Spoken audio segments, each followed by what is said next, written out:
Welcome to Philippine Moto Heritage Weekend 2024. This is our 7th anniversary para sa Ride PH. Taon-taon na lang ginagawa natin to para sa ating mga riders, para kakaiba naman yung kanilang experience sa mga motorcycle event. We highlight the restored, mga classic na motorsiklo. Meron din tayong maliliit na displacement, mga scooters.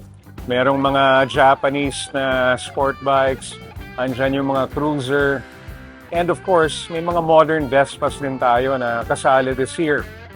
Ngayon, bakit natin ginagawa to? We want, actually, inch by inch, nagkakaroon na tayo ng event na pwede nating ipagmalaki halimbawa sa ibang bansa dahil mas malaki yung mga eksena nila eh. For example, dito sa Asia, wala pa tayong mga motorcycle museum. So we want to promote kung ano yung meron tayo dito and siguro ma-entice sila at bumiyahe naman sila dito to check it out. And something that we all can be proud of. So salamat sa ating mga sponsors, mga partners, and all the bike owners na sumali. And patuloy na sumusuporta. This is only day 1. Meron pa tayong day 2, Sunday.